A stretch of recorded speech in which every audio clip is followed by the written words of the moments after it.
what up? What's happening, everybody? Welcome into the latest edition of Fast Five Sports. I'm Matt Infield. That is Griffin Deberay. That is our digital king, Jacob Gallant, over there. Happy Friday to you all as we close in on this holiday season. It's December. Kind of nice out today, though, at least a little bit. Yeah, it's not too bad, not too chilly. It was cold last week. It was terrible. Yes. We are into December. We are done with high school football. Want to give a quick shout out to our state champion from last week, the Mays Phoenix. Also, congratulations to Melrose and Houston. They both lost in the state championship game, but obviously getting to that point is nothing to sneeze at. So, great high school football season, almost in the books. Want to give a quick shout out before we get into the meat of our show. Tomorrow afternoon, right here exclusively on Action News 5, we have the AutoZone Liberty Bowl High School All-Star Game. I'll be on the sidelines for that game. Doc Holliday on the color commentary. Our guy Greg Gaston doing play-by-play. Griffin doing a little contributions to the pregame show, talking about those state champion Mays Phoenix. So pregame show coming up at 2 o'clock, and then the game starts at 2:30 right here on Action News 5, our second year broadcast of that game. Really excited for that. It should be a lot of fun, although I think I'm going to get rained on the sidelines for most of the game from what our meteorologists are telling us. But as long as it's not like last year, because last year we had severe weather and thunder and delays and all that. So yeah, none of that this year. Yeah, just some water I think we can deal with. So, yeah, like I said, pregame show 2 o'clock. All-Star game itself starts at 2:30. All right, gentlemen, the NBA is, well, I should say the Grizzlies are back in action. They've had a little bit of a break this week with the NBA Cup going on. You guys watch any of those games? I saw a bunch of highlights from like the what was it, Rockets Warriors was really good down the stretch. Yeah, you picked the Rockets to go to the finals, right? Yeah, I had Rockets. I had Bucks over Rockets. Hey, you're The still NBA alive. Finals or the NBA Cup? The NBA Cup.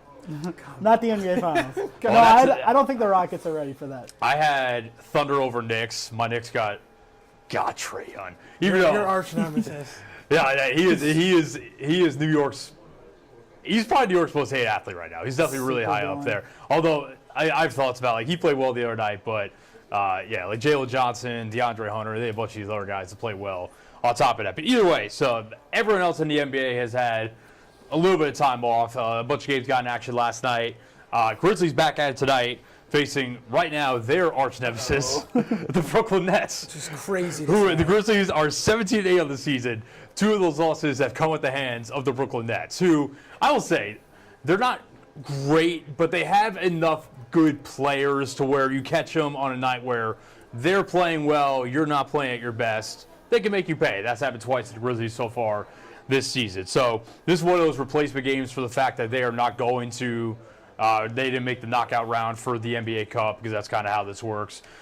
So they are back at it at 7 o'clock tonight after a couple days off. They are coming in riding high after, really last weekend, obviously, that big-time win over the Boston Celtics at their house on Saturday.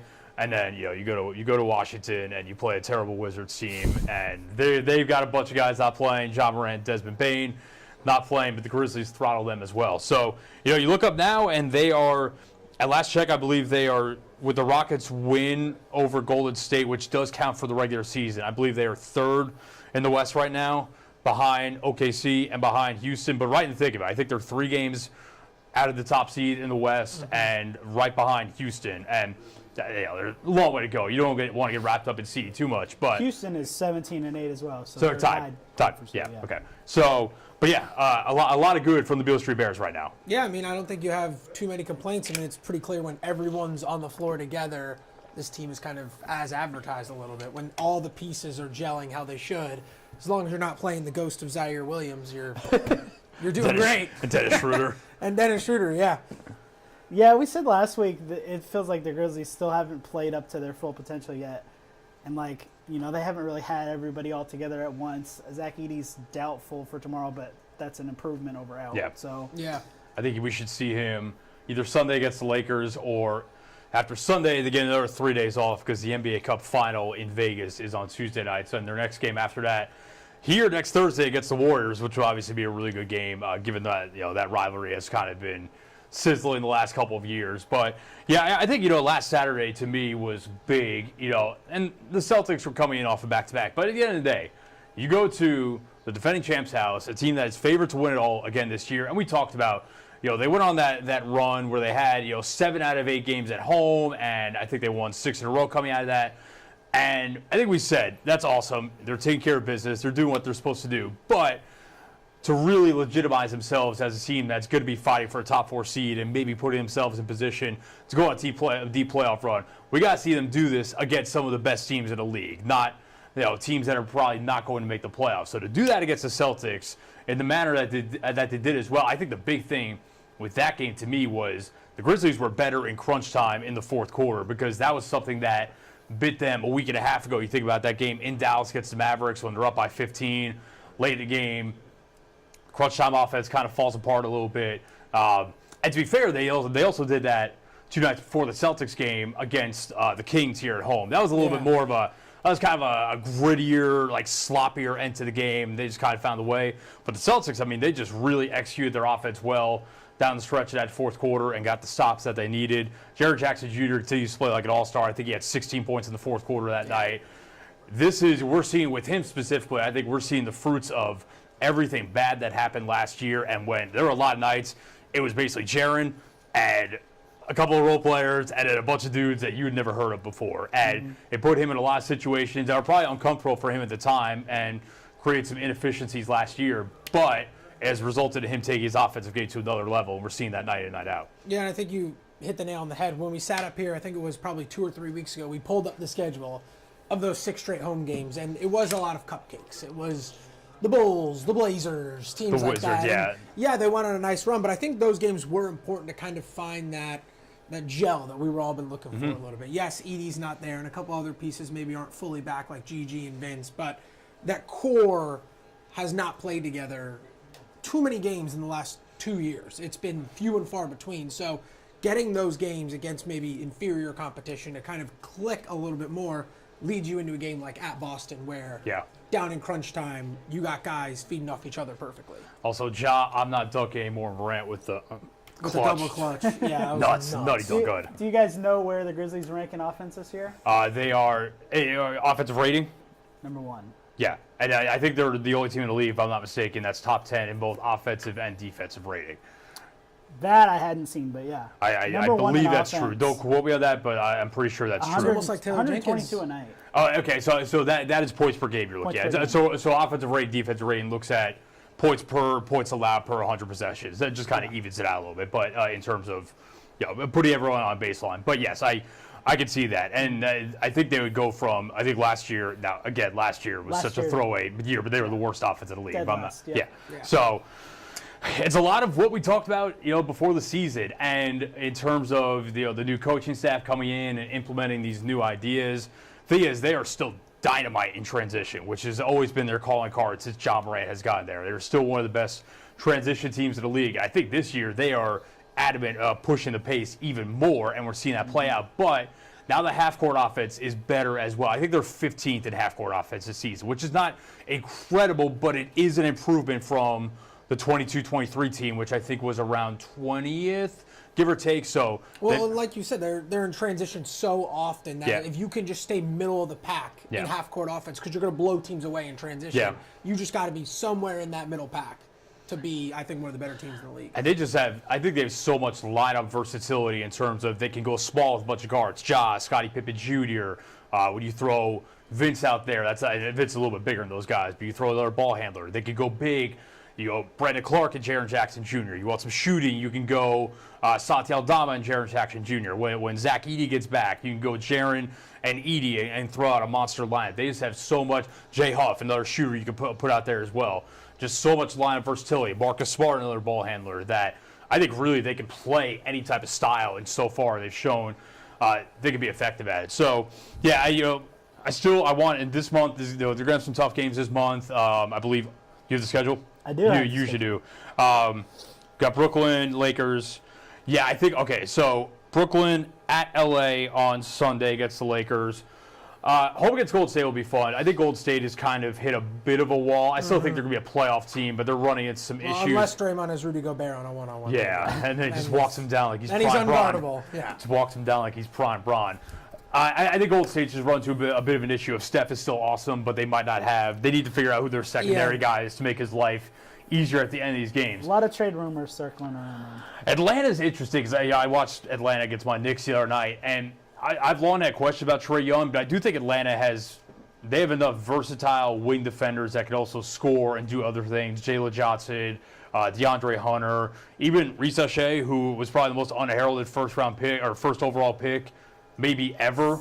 Since Anthony Bennett. Yeah, in years, probably a decade at least. He showed some signs of, like, he could probably play as well. So they're interesting. Clippers are playing well. I don't know if the Clippers are going to last, but I can see the Clippers maybe being a play-in team. And I think Kawhi Leonard is back at practice. I mean, with Kawhi Leonard, who knows when he's actually going to play. Yeah. Who needs Kawhi Leonard when you got Norm Powell balling? Norm Powell's hooping, man. I've always liked Norm Powell as like a six-man. I didn't think he had this in that mill. I mean, he's basically, I'm not going to say he's made 22 or leaving 23, Paul George a wash, but like kind of close enough to it to where they're not really thinking about that. Now, I think at the end of the month, Grizzlies have OKC, which I think a matchup we're all looking forward to. Yeah. Because that's kind of, when you look at the top of the West right now, OKC, Houston, Memphis, Dallas, it's a pretty good argument. That's like the future of the Western Conference. Like those teams are going to be battling it out for a long time to come. Not going to exclude your Wolves just yet. I believe in Anthony Edwards, although thanks for Cat. Appreciate it. Have fun with Julius. DiVincenzo turned to a lemon. They're getting better. Ever since Ant called them out, it feels like they've kind of turned the corner a little bit. It was like instantly like a flip switch. I love Ant, man. I just, like I said, I want the reaction to be same for Anthony Edwards than it is like a Ja Morant, because I know how it would have gone if Ja said the stuff that Ant said that night after he lost that game, calling them soft. And I mean, it happens. We heard it with "We're fine in the West," still coming back to haunt them. So I mean, That is true. when you say things like that, like last year, Anthony Edwards made the comments about Kyrie, and that came back to haunt him too. Yeah, So that's true. it goes both ways. Stay humble a little bit. Interesting about the last note on the upcoming schedule. LeBron James is out tonight, so he may not be back. They said he's feeling personal reasons. So Yeah. I don't know what's going on there, but Grizzlies might be avoiding him again. Real quick note, something we discussed, I think, preseason, we were talking about some of our betting picks. Bronny James did score 30 points in a G League game. He did. He kind of went off. He did. I keep tabs on Ronnie. It doesn't count. But I might have to eat some crow because I said he was like a Something. borderline G League player. He might actually be like a decent G League player. It doesn't mean that he should be playing NBA games right now, but good for him. I'm certainly not rooting against the young He'll man. be back up soon. I'm certainly not rooting against the young man. All right, so that's Grizz. We'll be there tonight against the Brooklyn Nets at 7 o'clock tip at FedEx Forum. Talk some college football because that is always a hot topic of conversation in December. It is almost bowl season. Tomorrow we have Army Navy, correct? Yeah? Got Army Navy tomorrow, and then we get into no, wait, actually, I'm sorry. We're keeping this on a hard one. We will talk college football in a second, but we're going to talk some Tiger basketball first. My apologies there because they have a big win tomorrow on the road Big one. number 16 Clemson. Clemson taking that number 16 ranking that the Tigers were in last week before they lost to Arkansas State at home, 85-72. You were there. You were shooting the game. I mean, just Arkansas State controlled it throughout. I mean, there's really not much to be said. Arkansas State was better from start to finish. Tigers cut it to, 8 in the second half? But Arkansas State, the Red Wolves, credit to them. They did not give Memphis much room for hope throughout the game. No, and we talked about this a little bit. It's going to be looked at as a bad loss, right? A lot of people on the outside looking in, oh my God, they lost Bye game. They lost a bye game. They lost to Arkansas State. So what was a quad 4 loss is now a quad 3 loss. Yep. It's already gone down. Arkansas State has a legitimate chance to win the Sun Belt. Yep. They most likely will come out of the Sun Belt and be in the March Madness bracket. Now, still, with all that being said, the Tigers needed to be better. I think everyone knew this was going to come at some point. You knew they were going to drop one of these early on. Yeah. They're not going to go on this ridiculous tear, and they did what they needed to do in Maui, and I think that's going to give them enough of a buffer. Yeah. I think the question is just what everyone is asking, what everyone keeps saying. Is this going to turn into what happened last year? Yeah. Are they going to fall off the rails here? Or do they have the leadership with the coaching staff and with the players to kind of keep this thing afloat? And I mean, this weekend's going to be a huge test against a team that handled Kentucky pretty easily. Yep. I mean, I watched a lot of the end of that game between Clemson and Kentucky. Clemson brought back a lot of dudes from last year's Chase Hunter comes to mind. Elite 8 team. Yeah, they got those two big guys in Yep. the middle. So They lost P.J. Hall, basically, who was a great player, but they Great. brought back a lot of reinforcements. brought back a lot of guys, and they're just a grinding team. You watch them play; they just played such great defense against Kentucky. So it's going to be really interesting. Tough place to play. I'm sure it's going to be rocking tomorrow. So yeah, it's do or die. I think. I know it's early, but it is very much kind of what team comes out. If they go into Clemson and lose by 16 and it doesn't look competitive, I do think there's going to be a lot of questions Yeah. around, is it going to happen again? Yeah, I think. Yeah, now I'm thinking back to last year's game because Memphis beat them here last year, Yeah. and that was an awesome game, really fun game. Came down to the wire. I said on the note of what happened last Sunday. Like I said, we talked about it. I think we're going to look up in March and say that Arkansas State and Louisiana Tech, the team the Tigers beat last week before they faced Arkansas State, were better than probably just about every team in the AAC. Because I don't know Yeah. if you're keeping up with some of the garbage teams that UAB and Tulane It's and bad. my USF Bulls are losing to. I mean, it looks like an especially down year in an already, frankly, terrible conference. Yeah. So I get it. And you got to defend home court above anything. Like you can't be losing these games at home, and they know that. It would have been a different story if that would have happened in Jonesboro. But you can't let a quad 3 team, a Sun Belt team, walk into your gym and dominate you the way that Arkansas State did, basically from start to finish. That being said, it is one loss. I do think that what we've seen from the larger sample of the 9 games so far this season is this group, with some of the tendencies they've shown defensively, the way that they compete and fight for 40 minutes, and just kind of the way that they, before this game, played to the final whistle. I think they deserve a little bit of a benefit of the doubt that they are more than just a continuation of last year's team. For now, like you said. Yeah. They drop a dud tomorrow, or they got a big stretch coming up before conference play starts after this, because they got Virginia, they got Mississippi State at home, And they've got Ole Miss at home, and then get it to the conference swing. There's the schedule right there. So, yeah, I mean, these, in my opinion, these 4 games are, I don't want to say the season, but the conference is so bad right now in the American. You're not going to have chances for That's a brutal stretch. for wins, and these 4 games are going to be massive come March. Yeah. Because right now, an American team coming out of this league with maybe more than 7 losses, I don't know if it's going to move the meter. It's going to be close, and you got to give yourself a little bit of a buffer come conference play. I think tomorrow is kind of the house money game. I think the only way tomorrow is really negative is if, like you said, if they get blown out. Yeah. If they keep it close, if they win, that's awesome. You go there tomorrow and you win. You've washed away. It does exactly what you said. It shows that you're not last year's team. And you've washed away all the bad feelings from last Sunday. Yeah. Virginia, obviously, Tony Bennett retired 2 weeks before the season started, so that's They've a been bit bad. of See, a they scored mess. 19 points in the first half the other night. Oh, maybe Tony Bennett didn't leave after all. The shades of their what was it? Their playing game the round of 68 game last year. Was that against Colorado? Oh my God. I think that, and Mississippi State, Ole Miss are both ranked right now, and those are both kind of regional rivalries, especially the Ole Miss game. So, yeah, I think they should be shooting to go 3-1 in the stretch, and especially win both of the home games against the Bulldogs and the Rebels. And then you get in the conference play.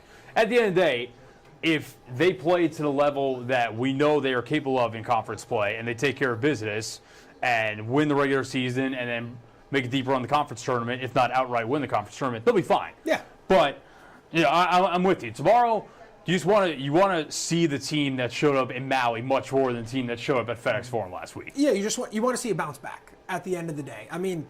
We all keep saying it's not last year's team, and Penny keeps saying that too, but we haven't, again, there hasn't been a time to show that yet. There hasn't really been any adversity. Right. Yes, they've beaten good teams, but last year's team beat good teams early in the year. So this is their first chance at adversity. I'm really excited to see kind of what team comes out. That is, I believe, a 10 a.m. tip from a 10 a.m. Central tip. 11. Oh, wow. It's a 10 or 11. It is a morning tip Central time from Clemson. So it is 10 a.m. Yeah, it's 10 a.m. here. So that's gonna be another thing. An early game on the road. So hope they eat their Wheaties, get the rest tonight, and they'll be all right. All right, now let's talk college football because the Tigers. We get to a break first. Oh yes, actually, let's take a quick break. I gotta get used to this. We will be back in 30 seconds on Fast 5 Sports.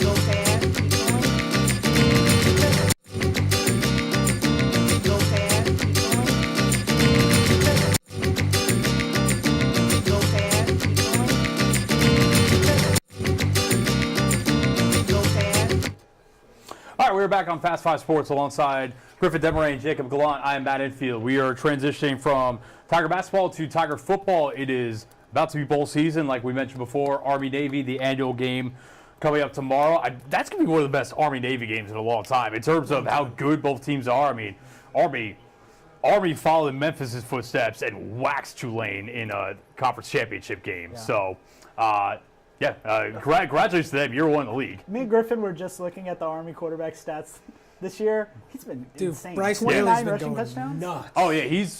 I think he's probably right outside getting invited to New York for the Heisman ceremony. They disrespect our troops like that. They're disrespecting him. Probably on the edge of getting the invite. No, he's been a beast for sure. All right.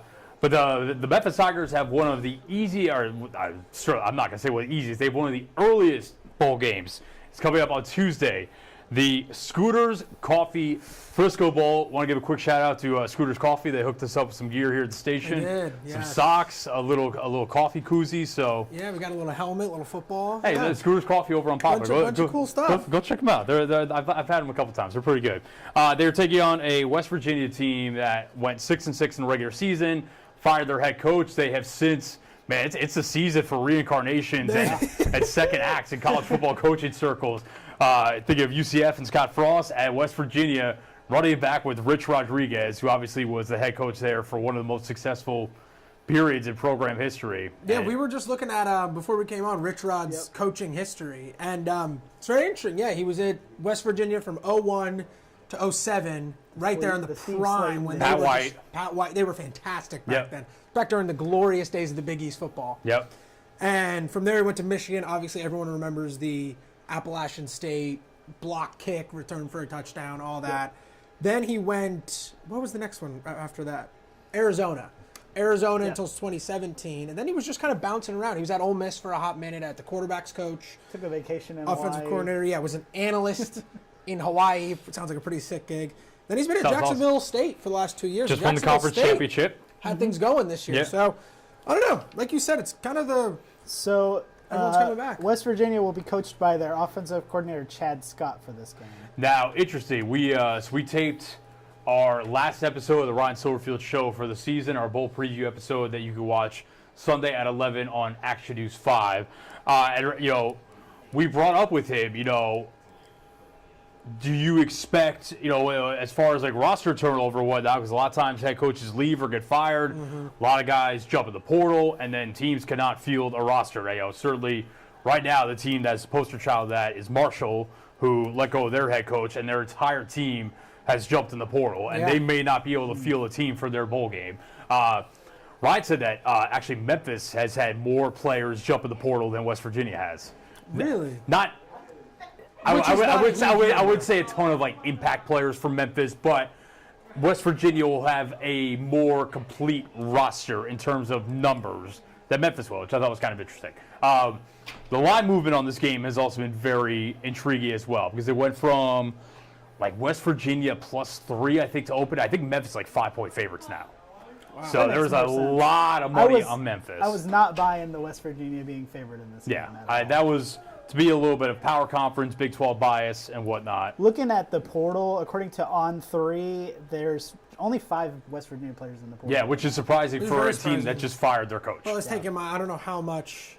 Again, they're firing their coach because it wasn't pretty. You Yeah, know what I mean? yeah. Marshall, in the case of Marshall, their coach, they were fantastic this year in the Sun Belt Championship, and then for some reason they didn't re-sign him. But that's a whole. The AD. That's and a the whole coach, down a rabbit hole thing. But it'll be really interesting because again, like you said, Memphis may have more guys in the portal. I don't know if it's necessarily key pieces. Yeah, like I think you're going to all see your big name guys are You're going to playing. see your big name guys still. Seth Hennigan's playing his final college game, which cool for him. It's going to be 40 minutes from his hometown. Yeah, that's awesome. So he's going to have a huge contingent of people there, I imagine.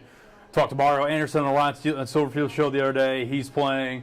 Talked to Chandler Martin. Asked Chandler Martin about his future. Tune to the Ryan Silverfield Show to get your answer on that. Rock Taylor's playing. Jameer Blackham's he's playing. What a tease! Well Yeah. done. I try to throw it in there when I can. But yeah, I think, and these guys care about getting that 11th win. Because you think about it. I mean, back-to-back years, 10 wins. Listen, you can say whatever you want about the conference and the schedule, and that's all fair game. End of the day, you win 21 games in 2 years. that's nothing to sneeze at. That's pretty significant. And that's that continued success that we've talked about. Last time they won 11 games back in 2019. I believe that was the Cotton Bowl year. It was. So you're setting that standard that, hey, even though we're in the American Conference, 10 wins is the bar. That's where we're going to be from here going forward. And if you can create 2 straight off seasons where you're going in with momentum. Last year it was the dominant victory over Iowa State in the AutoZone Liberty Bowl. This year, if you go into the offseason beating Tulane in New Orleans, knocking them out of the college football playoff picture, and then beating another Big 12 team in your bowl game in West Virginia, man, that's a heck of a recruiting pitch to guys in the portal and high school kids and whatnot, saying, hey, like we got good things going on for. I think it'll be more portal guys, but we got good things going on for next year. Like, come join us.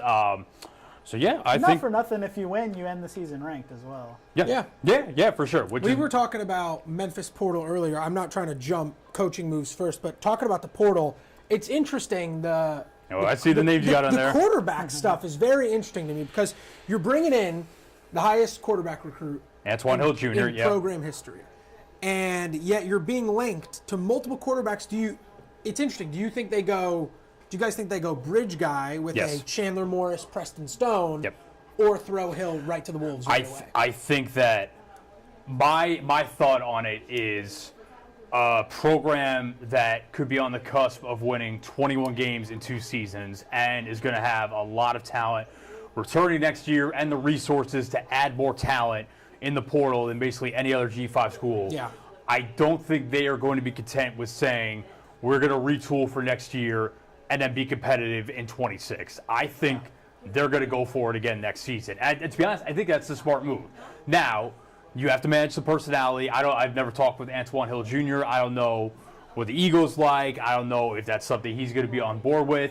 And to be clear, even if they bring in a vet, I wouldn't put it out of the question that they let Antoine Hill Jr. compete for the starting job in camp. He's going to be enrolling early, which gives him a little bit of a head start, a la Seth Hennigan in 2021 when they brought in Grant Gunnell, who was the veteran guy, and everyone thought he was going to be the starter. A little bit different situation. He got hurt in camp, but all of a sudden Seth Hennigan is your starter week 1 as a true freshman, and obviously that worked out beautifully for Memphis. So I think that they will leave the door open for Antoine Hill. And let's not forget about Arrington Maiden, who is another guy who was in that room this year. We saw him a little bit in the spring game last year. Talented guy, really live arm, some good physical tools to work with there.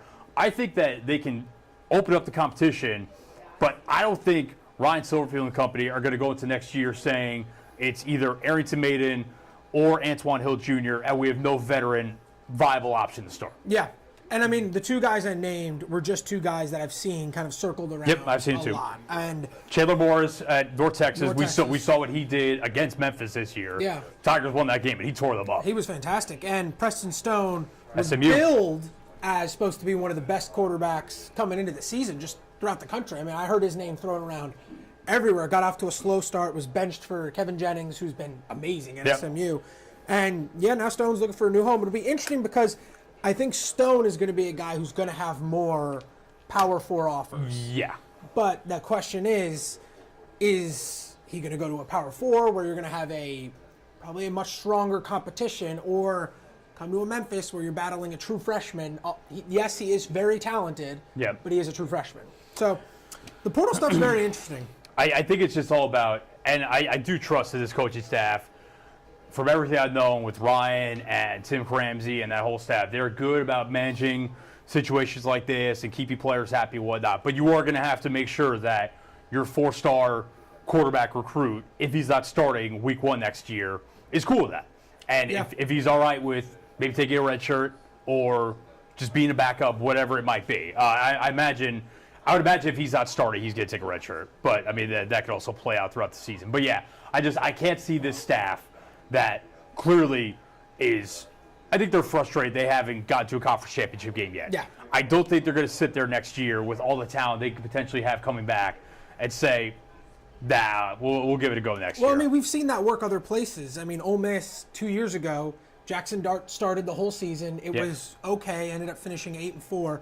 Brought in Spencer Sanders, a guy from Oklahoma State who had tons of success. And said, hey, Jackson, if you want this job, you got to go win it. Yep. You know what I mean? So I agree with you. I don't think there's anything wrong with bringing in a veteran piece. Just going to be interesting to see how they handle that kind of power dynamic almost between them. Fun fact, you know where who Spencer Sanders preceded in high school? Who? Seth Hennigan. No way. He did. He was their What a starter. It all flashback. ties He was their starter before Seth at Zen God. Ryan under Seth's dad. While we're on the subject of college football, we got to talk about a wild week in the coaching circle there. And the wildest of them all is something none of us saw coming. Imagine saying on January 1st this year that by December 12th, Bill Belichick would be the head coach of the North Carolina Tar Heels. Wild sense. Yeah, I don't know. It's so strange to me because I'm thinking you got rid of Mac Brown or kind of chased him out because you thought, oh, this guy's he's older. He doesn't want to recruit anymore. It's a whole process. Then you just bring in. They did get a younger head coach. Belichick is 1 year younger. By 1 year, yeah. I mean, I don't know. It's a lot for me. I don't know what you think. It's very weird. I can't help but shake the feeling that his NFL shtick is his do your job stuff is not going to translate well with college kids. Especially in today's college football, like, man, there is so much these coaches have to deal with, and you have younger coaches that literally say it is so hard to, like, you're going to have Bill Belichick walking into living rooms of 17-year-olds saying, I like, He got his girlfriend. Coach, I need $2 million. Out of pocket. Coach, I need $2 million in order to come there. He's going to be like, what? Like, I don't know. I just think, I think this is going to not work out well at all. But he's got a 5-year deal and he's got his son. Well, He does- it's really a 3. Is It's it? 3 guaranteed. I did see he has a buyout of only $1 million after 1 year. Okay. So they basically have a So- trial period. Yeah. I think it's more of if he wants to jump back. So if to he the gets bought out NFL after 1 year, a does his son become the head coach after? Because isn't that That's part a of the good deal? question. That the I son know. is supposed to be coaching? Is that, I I mean, that contract is going to be public record, so we'll find out the answer. It's been I floated hope around. I hope that was like a handshake deal that they can Yeah. just renege on because that's not a good idea. I mean, as much as, I get why North Carolina did it. Yeah. Because, man, they haven't won a conference championship since Lawrence Taylor played there in 1980. They are not irrelevant, but they are certainly seeking relevance. And they've had little flash in the pan moments, but they went 6-6 this year. They are a middling P4 program in one of the weaker P4 conferences. Conference that could, in theory, be there for the taking. You know, you think about teams in that conference: Miami, Clemson, SMU. You know, those teams are all good. Those are all good programs. None of them are untouchable. So I get, above anything, this certainly makes them relevant and must-watch TV next year. Like, everyone is going to be interested to see how North Carolina football is doing week in and week out with Bill Belichick. I cannot see it working in the sense of what defines success. Because if you're telling me the guy that has won 6 Super Bowls was the head coach of the greatest dynasty in the history of the NFL, is 14 wins away from the all-time head coaching record for wins in the NFL. If you're telling me he's going to be cool with going 8-4 every year, I'm not buying that. no. I'm not buying that. And could I see them sneaking into the college football playoff where they really strike hot 1 year and win the ACC championship? I think it's possible. Could I see them seriously competing for a national championship? I don't. For a lot of reasons. You guys hit on them, a couple of them. I don't see how he relates to 18 and 22-year-olds. And granted, I don't know that he related a lot to his NFL players, but at the same time, the guardrails that exist in terms of building a roster in the NFL with salary cap and contracts and whatnot, a lot different than college football, where players can basically demand more money on a whim or hit the portal. These players can enter the portal whenever they want. I cannot see him being a fan of that, and especially this is someone that you think about those Patriots teams when they were winning Super Bowls and getting to conference championship games and whatnot. A lot of the same nucleus of guys. You had, your Bradys, your Brewskis, your name any Richard Seymour's, the first iteration around. The guys that were there time and time again. And the second iteration, You had Brady, you had Gronk, you had Edelman, you had a lot of the same guys. That continuity does not really exist in college football anymore. There's almost none now. At all. So you're not going to have the same guys on this team year in and year out. And, there was an article written by Seth Wickersham yesterday on ESPN that, someone said that, someone close to Belichick said this was his, quote-unquote, middle finger, we'll put it that way, to the NFL. The NFL gave him the middle finger last year. Yeah. He was a finalist for one job, the Falcons job, and I don't even think he was that serious of a finalist for that job. Apparently, him, Matt Patricia, Josh McDaniels, and whoever else in that inner Belichick circle, it must be said, by the way, all of them, when they are not attached to Belichick, have been terrible at their jobs. Yep. Really bad at their job. Michael Lombardi as well, who is now going to be his GM. Just all these guys, when they have not been attached to Belichick and Brady, are objectively horrific at their jobs. They said they mapped out teams that could have NFL head coach openings this year and concluded none of them would probably be that interested in Bill Belichick. And I think they're right about that. And I think here's another question to pose.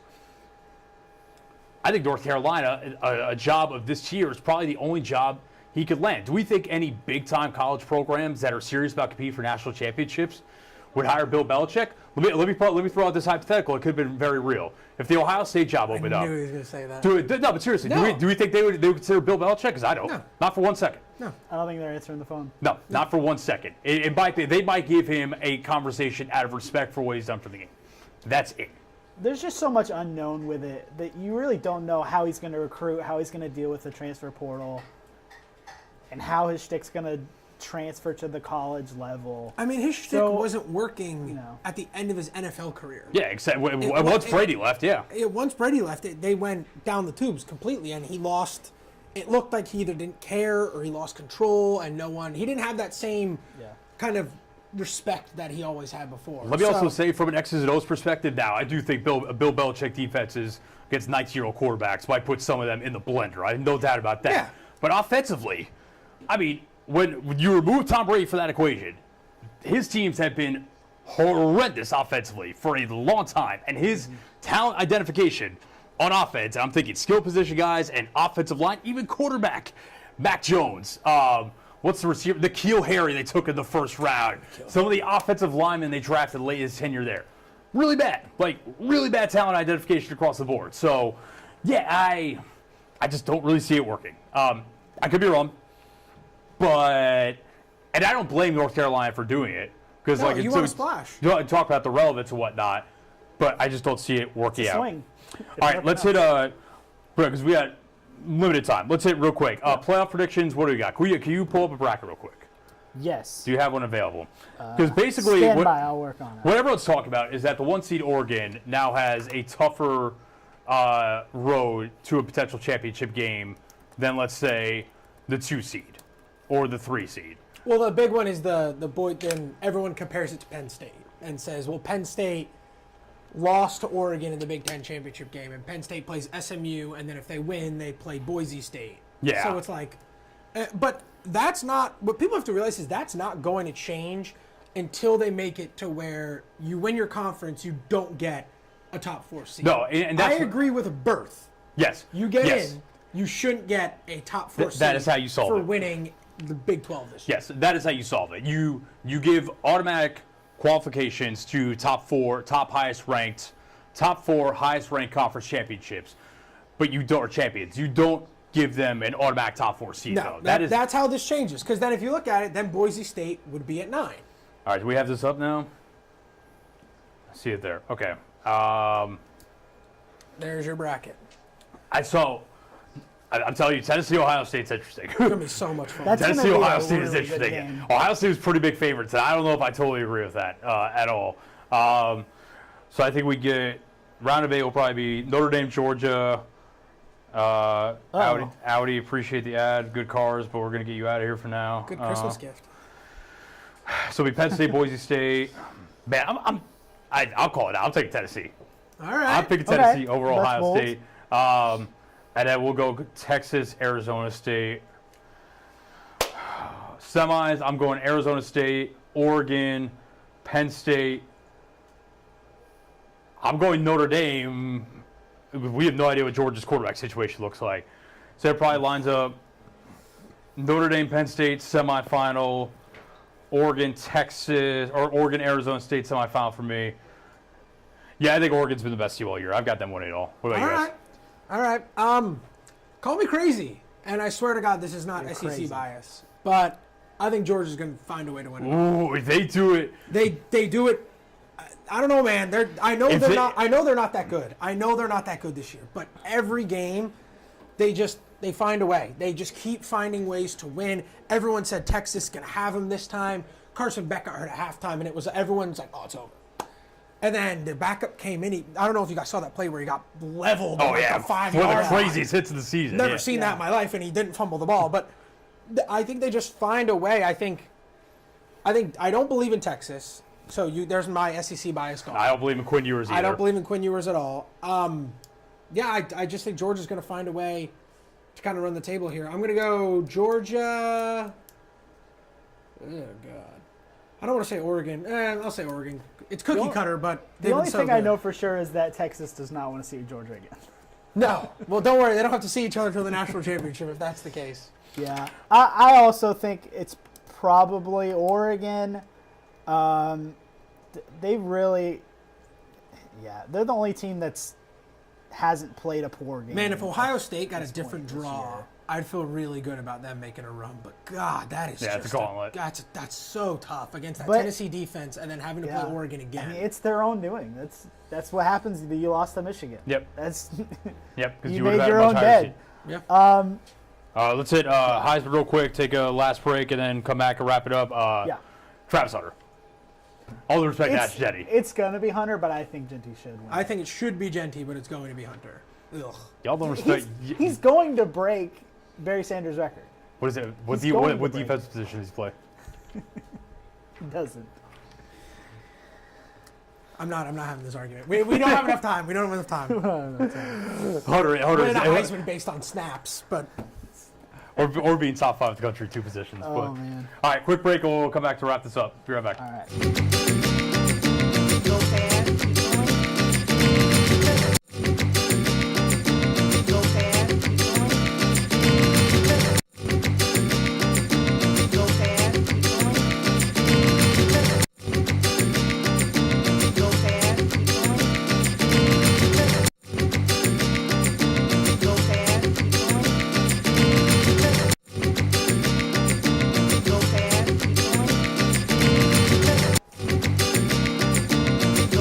keep going.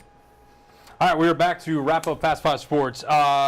Let's hit on real quick MLB Hot Stove. So just within the last hour and a half, big move. Kyle Tucker, star outfielder for the Houston Astros, traded to the Chicago Cubs for a deal involving Isak Paredes, Hayden Wesneski, who's kind of a hybrid starter reliever, and prospect Cam Smith. Don't really get it for the Cubs because I think they're not going to pay Tucker when he's a free agent next offseason. So it's a 1-year rental. I think basically what's going to happen to them is what happened to the Yankees with Juan Soto. You get him for a year, except I don't think the Cubs are going to the World Series, and he's going to walk out the door. So I'm also a Cubs hater, so I'm all for that. Juan Soto, obviously, 15-year, $765 million deal. Could be $800 million with the Mets. Steve Cohen's not playing, man. Man, he really shout out to Juan Soto for betting on himself because when he turned down the 440 from the Nationals. Everyone was like, "What is wrong with this guy?" And He then knew. he almost doubles it. That's nuts. Here's the thing. If it doesn't work, which I think it's going to work, Soto's on a fast track to Cooperstown. Incredible hitter. If it doesn't work, though, guess what, man? Steve Cohen has so much money, it does not matter. It truly does not matter. And they didn't give up any players to get him. So, yeah, that's, Citi Field's going to be popped next year. AL East, Garrett Crochet traded from the White Sox to the Red Sox. Like that move. They gave up.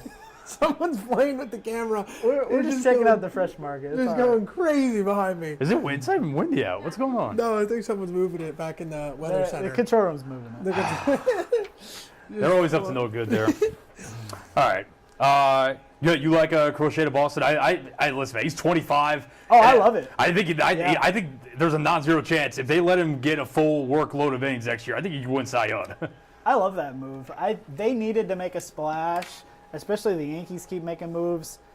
Boston's a team that really needs to Yeah. go all in. Because their fan base is starting to get annoyed with their lack of activity lately. Yeah. So, And they have a huge wealth of prospects that they Yeah. can deal with the loss. and they didn't give up any like their top guys. So yeah, I'm with you. I kind of don't get why the White Sox traded Crochet. I mean, he's young. I get you get Hall players and they're really far away. But he's 25. He's really good. That's my only thing. The several assets over one asset. No, I is get that. worth it. Fun fact: the White Sox are plus 50,000 To win the AL win Central. The AL Central. Put a little Yep. money on it to win the Central. Oh, Yeah. I think you're gonna say No, World just Series. the Central, just their division, plus 50,000. Coming off a record 121 losses. I don't know about that, but it could be worth $1. If you throw $1 on that, you win. Oh, I'm bad math. Throw $1 on that, would you win? $50? No, would you win 500? No, 50,000? plus They're 50,000. plus Is 50,000. that 5,000? Maybe. If so, Maybe. throw Maybe. If so, I'm throwing $1 on it. That's Yeah, crazy. Might be worth $1. Maybe My throw White a dollar Sox- on my one White side. Sox- Not official gambling advice. Disclaimer. Yankees lose Juan Soto, sign Max Fried, 8 years, $218 million. I'm not a huge fan of that move. I think Max Fried's pretty good, but It's a long time. he's had forearm issues the last couple of years, which is usually a precursor to Tommy John. Wasn't as good last year as he's been the last couple of years. That kind of struck me as we just lost the biggest prize of the free agent market to the crosstown rivals. We got to make a splash now. Yeah. Bit of a panic move. Was he a huge fan? And yeah, I mean, and then they ended up they didn't really need a starter. They just improved on their starters because they traded Cortez. And they traded Nestor today. Cortez today to the Milwaukee Brewers So for it was Devin really Williams. yeah. I mean, he's an improvement over Cortez, obviously, but yeah, Yeah. the 8 years is what kind of scares me on that. Well, also I think they felt like they might have needed to do that because the early returns on Carlos Rodon from a couple That years too. ago are not great it was either. definitely a bit of a panic move. And then Bregman, Arenado. The Cardinals said they're going to try to trade Nolan Arenado, which they should. Yeah, the Cardinals are doing what they should do. Like they should Hopefully, reset, get some younger guys in there. interesting that the Angels were reportedly on Arenado's He's from teams. Southern California. I think that's the only reason why. Yeah, still interesting. His list was, I'm trying to think, it was Angels, Red Sox, Phillies, Mets, Oh, God. Padres. There's one other team. I think it was like 3 West Coast, 3 East Coast teams. Yeah. Forgot what it was. So, Either way, Alec see. Boehm, you are a St. Louis Cardinal. no, we're good on him. All right, Some younger guys. let's finish this up. NFL Week 15, good week ahead. Although it started with a dud last night. Thoughts and prayers for me starting Cooper Kupp in the Actions 5 work league playoffs. I'm still projected to win. At least you made the playoffs. After my miracle run from 3-7 to sneak into the last playoff spot. Full disclosure, my team is nasty. Ton of injuries, and everyone had their best week yet. Squad is stacked. Shout out to him on the bye. Yeah. One seed or 2 seed? We're the 2 seed. Andrew Douglas, 1 seed. Andrew Douglas has the Saquon Jalen Hurts stack Yeah. that has been You could just nuclear say the last you 6 could just say he weeks. has Saquon. Yeah. But when Saquon doesn't score, then Jalen Hurts gets yeah. pushed in the end zone, Yeah. so he still gets Yeah, points. Andrew Just got throwing nice. it out there, I did score more points than anyone but Andrew. Still didn't make playoffs. Yeah. The things that need to line up for me last week to make it, including you losing. Oh, Yeah. I would've he made got it sent if- to his maker by Josh Allen. Yes. He was on the run end of like literally the greatest fantasy week by a quarterback ever. That is rough. Yeah, it's Yeah. tough. But yeah, we've got on that though. We got Bills Lions this week, I believe. That's gonna gonna be You got Yeah, that's gonna be Eagles- awesome. Eagles That's gonna Steelers, Eagles Steelers should be That's a good one. Keystone fun. State showdown. Yeah, fun, interesting game. I'm trying to think of the Sunday night game here on Action News 5. Man, it is the Packers Packers, Seahawks. Seahawks. Man, Yes, weird yes. things I happen knew in that matchup, especially in Seattle. Yep. Sorry. Yeah. What do you want to talk about first, 2012 or 2014? Neither. Moving on. That's a pretty good game, though. Monday night, you can make other plans. It's Falcons Raiders. Oh, and we've got Bears Vikings, too, on Monday night. We've got a Monday night doubleheader. Oh, okay. Yeah. That's still. Do I want to watch the Bears or the Raiders? You don't want to watch the Desmond Ritter revenge game? Although Aiden O'Connell might play. Sounds like my worst nightmare. That sounds like my worst nightmare. All right, so that's that. All right, we're going to wrap this up with some quick trivia so we can let our 3:30. Or you setting with 3:30 today? Yeah. All right. It's not even going to move. It's gonna stay Oh, like well, that. yeah. I mean, if he's not rushing us out of here, we're good. I mean, I still gotta get it set up, but You're yeah. a digital king. We can hit the trivia here. I got some good ones. All right. So all salary-based questions this week.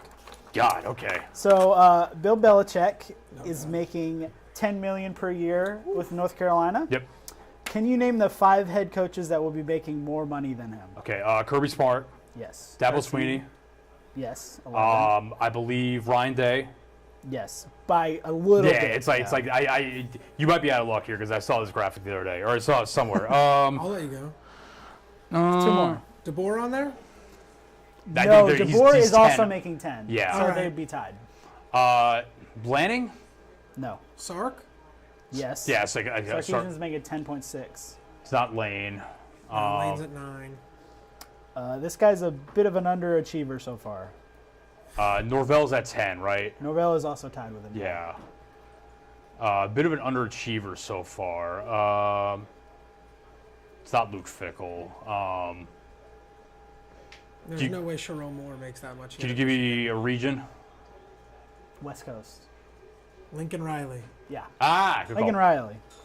Definitely not. Those are the only coaches making more than Bill Belichick, who has never coached a college game. Oh my God! I didn't know he was making 10. That's ludicrous. Okay, so Juan Soto signed 15 years, $765 million. The team he's leaving, the Yankees, is Juan Soto's contract worth more or less than the career earnings of Alex Rodriguez and Derek Jeter combined? It is going to be. I think it's going to be more. No, it's going to be more. More? What's your I'm gonna say less. less? It is more. But probably not by much. Juan Soto's one contract is more. Alex Rodriguez made $455 million over his entire career. Derek Jeter earns $266. So that adds up to $721 million. At the time, didn't A-Rod get the biggest deal of all Twice. time? Twice. Yeah, twice. Oh my God. Last one. Good. Max Fried is making 8 years, $218 million from the Yankees. God. Is that more or less than the career earnings combined of Greg Maddux, Tom Glavine, and John Smoltz? No, it's got to be way Has more. to be way more. It's got to be way more. Way more. Less. No Really? way. I mean, keep in mind, those guys pitch forever. Yeah. Fried's is less. Yeah, right. Maddux earned $151 million, Glavine $131 million, Smoltz $135. Oh, okay. So their They did total all right. is $417. Get your bread, But Braves, Big Free. Fried is also making more than each of them over their entire Right. careers. Get your Separately. bread, Braves, not Big combined. Free. Different time, man. Different time. All right, we're going to get out of here so Jacob can set up the 3:30 show. Big things coming up this week. Like I said, the AutoZone Liberty Bowl High School All-Star Game. Tomorrow, pregame show at 2 o'clock. The game at 2:30 right here at Actors 5. Catch me on the sidelines. Doc Holliday in the booth. Griffin contributing pregame. Found out this week. You're going to the Frisco Bowl? Yeah. The Lee- Scooters Coffee Frisco Bowl. Scooters. Yeah, don't forget it. Don't forget it. Yeah, I'll be there Monday, Tuesday. Beautiful. Pretty good stuff. Tigers finale for the season. And let you guys know now, I'm going home to New York on Wednesday for 8 days, so I will not be here next week. But will you? Let's find out. I'm off Friday, but You know, you'll probably catch us in 2 weeks then, because I'll be back. I'll be still thinking about the Desmond Ritter revenge game. I'll still be dreaming about it. Yeah, I'll be back on the 27th. So we'll take a little hiatus next week for the holidays and be back then. All right, well, stuff, gentlemen. For Jake McGlont and Griff Demaray, I am Matt Infield. We will see you in 2 weeks. Stay tuned throughout the weekend and beyond for all coverage